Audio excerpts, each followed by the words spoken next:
Tragedy unfolds. Long ago, on the windswept coast of Tintagel in Cornwall, England, it was believed that King Arthur, the legendary ruler of Britain, was born there through the magic of the wizard Merlin, when Uther Pendragon, king of the Britons, was transformed by Merlin's sorcery into Igraine's husband, thus conceiving Arthur. This story, recorded in the 12th century Historia Regum Britanniae by Geoffrey of Monmouth, made Tintagel a sacred place in the imagination of many generations. For centuries, people thought this tale was purely mythical, until 20th and 21st century archaeological excavations uncovered compelling evidence suggesting that Tintagel was, in fact, a major power centre for the local elite during the 5th to 7th centuries.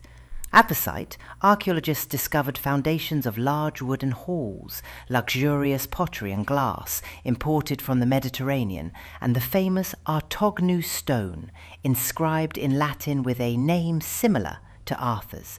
These artifacts show that Tintagel wasn't just a legend, but a real trading hub and seat of power, precisely during the era Arthur is said to have lived.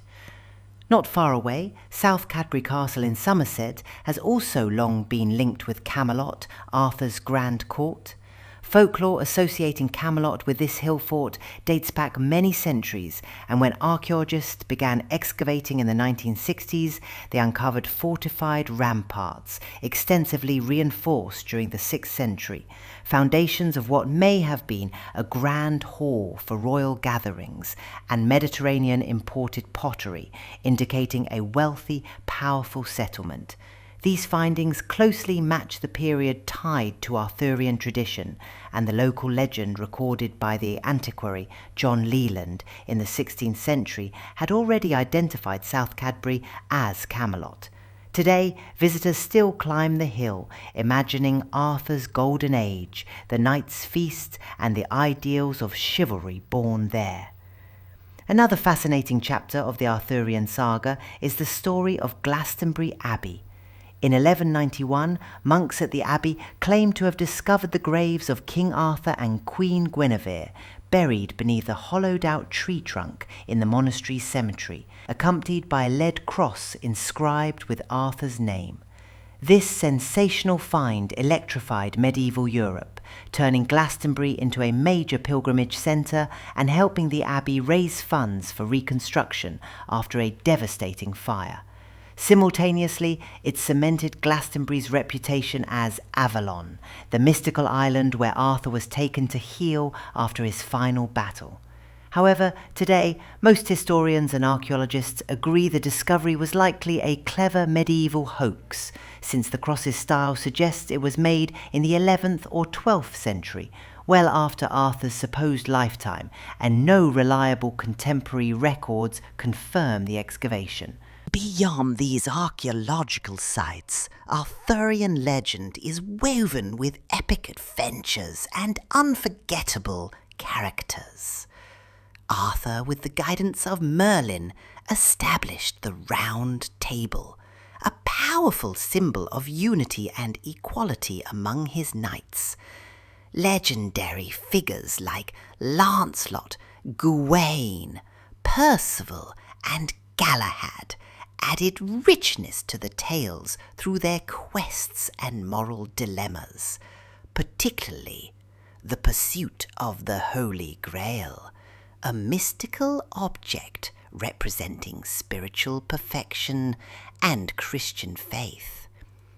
The tragic love triangle between Arthur, Lancelot, and Queen Guinevere became a central theme of betrayal, tearing apart the fellowship and plunging the kingdom into civil war.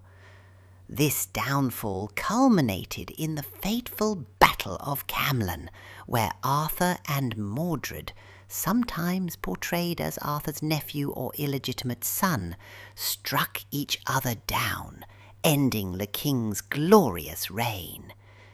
Even without definitive proof of Arthur's existence, the stories remain alive, thanks to the interplay of archaeology, medieval ambition, folklore, and romantic imagination, Arthur has become a timeless symbol of noble leadership, justice, and the quest for higher ideals.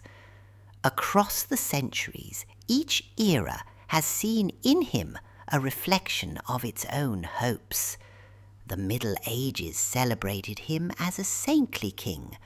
The Renaissance and Industrial Revolution admired him as a unifying national hero, and modern times have reimagined him in literature, film, and even video games, ranging from the honourable champion of justice to a tragic hero caught in fate's web.